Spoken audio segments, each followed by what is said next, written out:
Our government is providing over $100 million this year alone for local infrastructure projects through the federal gas tax. We are investing nearly $1 billion in FLOW, the long-term public transportation action plan for the GTA, including a Mississauga Rapid Bus Corridor and the Brampton Acceleride.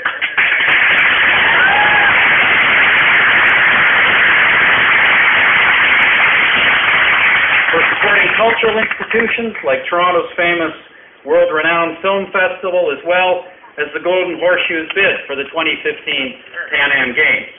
But friends, if there's one thing these things while reducing taxes. We started just as we promised, but 3 years ahead of schedule by cutting the GST from 7 to 6.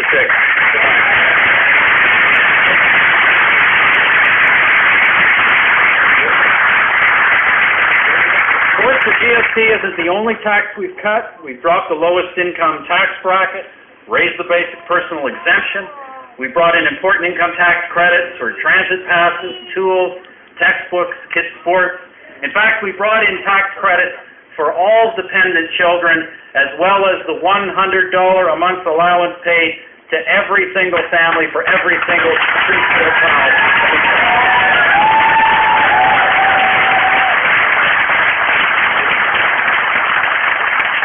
We've introduced special tax reduction measures for our seniors, including, for the first time in Canadian history, income splitting for this country's census.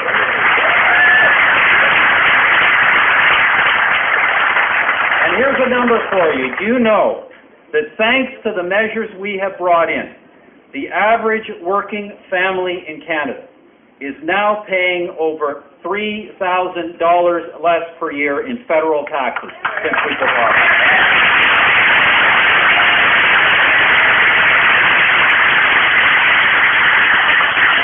Tax cuts will continue to kick in. Our plan is to reduce in the next couple of years the overall federal tax burden to the lowest level it's been since the 1960s, since before Trudeau, since back to when the Prime Minister was John Eastwood.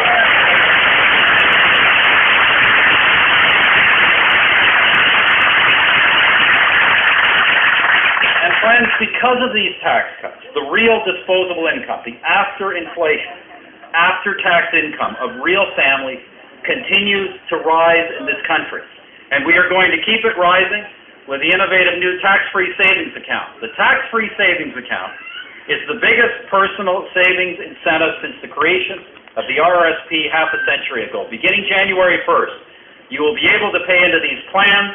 However the money is used, whenever the money is withdrawn, it will be free from the tax man forever.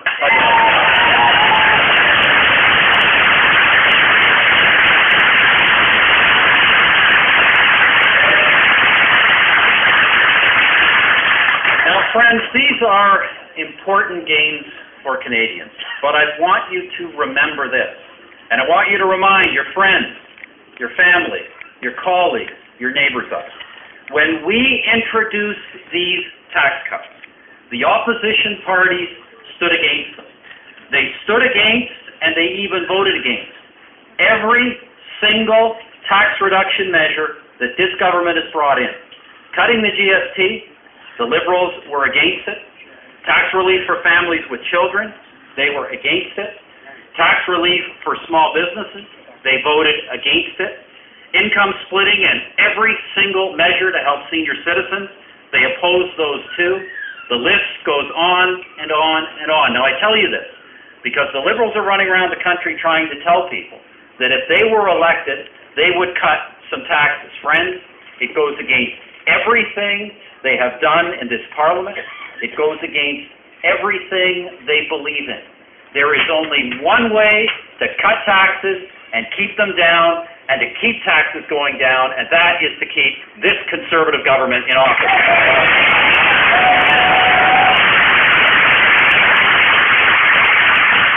Now, friends, this leads me to the second of our critical priorities, protecting our environment and the health and well-being of Canadians. This is the latter, on the health and well-being. That's why we have made consumer safety a top priority after a couple of generations of neglect. We've pulled unsafe products off the shelves. We've tabled legislation to modernize Canada's product safety regulations. And we've moved to make sure the labels Made in Canada and Product of Canada actually mean what they say.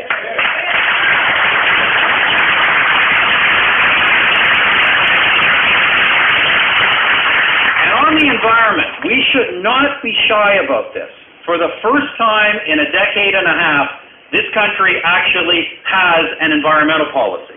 On global warming, for example, when Canada turns up now to international forums, we actually turn up with a plan. Going forward, it is one of the most aggressive plans to reduce greenhouse gas emissions on the planet. It will reverse the damage of the Dion years, when Canada had one of the worst emissions records in the entire world. Our plan will compel every major industry in Canada to meet tough new emission standards, and it will lower Canada's emissions 20% by the year 2020. Now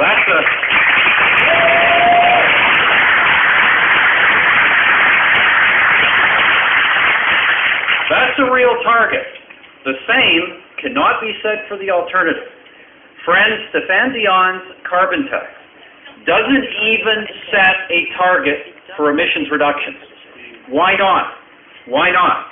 Parce que la taxe sur le carbone des libéraux n'est pas une politique environnementale. C'est juste une augmentation de taxes déguisée en politique environnementale. Because the Dion carbon tax is not an environmental policy. It is just a tax increase disguised as an That's different than their original title, which I guess was Shift Happens.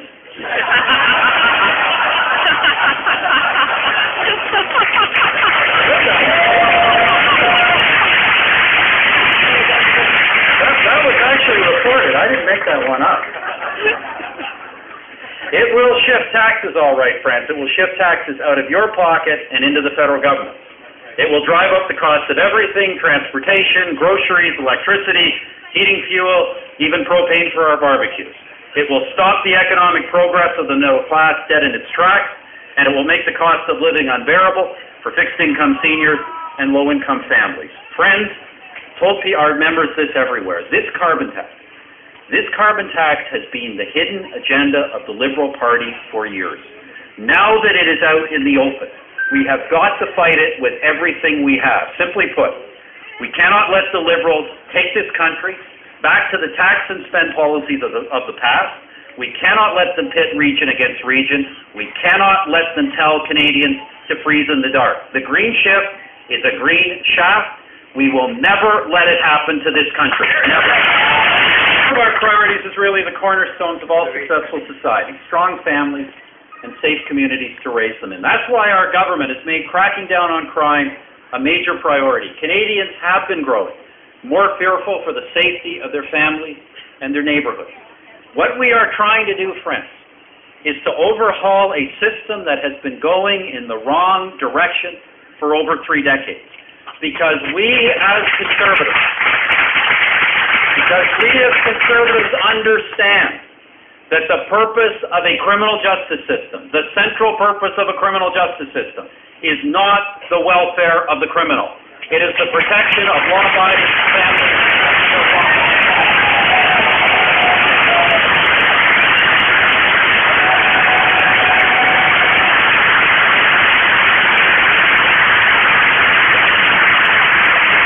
Again, I want to remind you of the record here. You remember the last election, especially in the GTA. This was a big issue. And the other parties all said they were for cracking down on crime. Well, our MPs can tell you, when we got down to Ottawa and we put tough on crime legislation before Parliament, every time the media shut off their cameras, the opposition started blocking it. Every single time. We had to make our comprehensive, we had to package together